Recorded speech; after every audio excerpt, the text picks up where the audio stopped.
Selamat malam, perkenalkan nama saya Agritania Frigia Daraeng. Saya dari Prodi Farmasi Universitas Trinita Manado.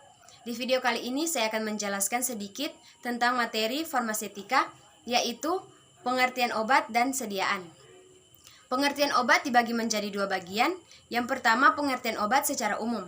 Obat adalah semua bahan tunggal atau campuran yang digunakan oleh semua makhluk untuk bagian dalam maupun bagian luar, guna mencegah, meringankan, maupun menyembuhkan penyakit. Yang kedua, pengertian obat secara khusus. Pengertian obat secara khusus dibagi menjadi 7 bagian, dan saya mengambilnya 2 bagian, yaitu yang pertama, obat jadi. Obat jadi adalah obat dalam keadaan murni atau campuran dalam bentuk serbuk, tablet, pil, kapsul, supositoria, cairan, salep, atau bentuk lainnya yang mempunyai teknis sesuai dengan FI atau buku resmi lain yang ditetapkan pemerintah. Yang kedua, obat baru, yaitu obat yang berisi zat yang berkhasiat ataupun tidak berkhasiat, misalnya lapisan, pengisi, pelarut, pembantu atau komponen lain yang belum dikenal sehingga tidak diketahui khasiat dan kegunaannya. Kemudian, pengelolaan obat.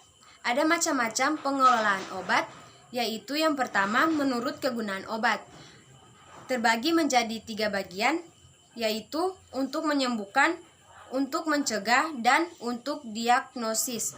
Yang kedua, menurut cara penggunaan obat, yaitu medicamentum et usum internum atau pemakaian dalam melalui oral beretiket putih.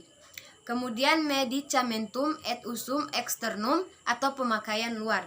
Yang ketiga, menurut cara kerjanya, yaitu secara lokal, obat yang bekerja pada jaringan setempat seperti pemakaian topikal.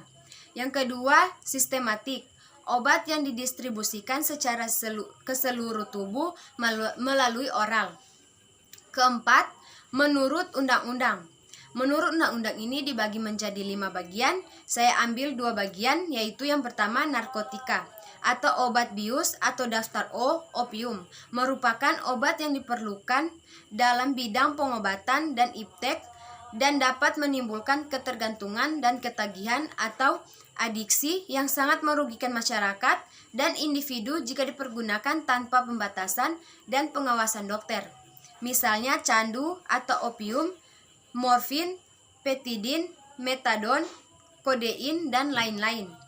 Yang kedua, psikotropika atau obat berbahaya, merupakan obat yang mempengaruhi proses mental, merangsang atau menenangkan, mengubah pikiran, perasaan, atau kelakuan orang. Misalnya golongan ekstasi, diazepam, barbital, atau luminal.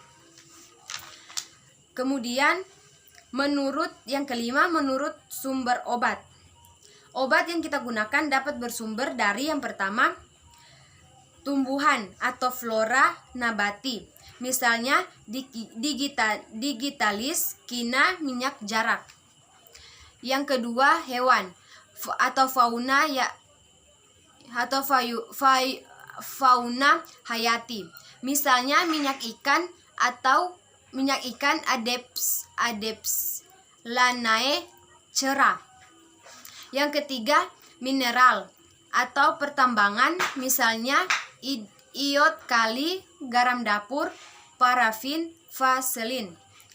Yang keempat, sintetis atau tiruan atau buatan, misalnya camfor sintetis, vitamin C. Dan yang terakhir, kelima, mikroba atau fungsi atau jamur, misalnya antibiotik atau penicillin. Oke, sekian dari video saya kali ini.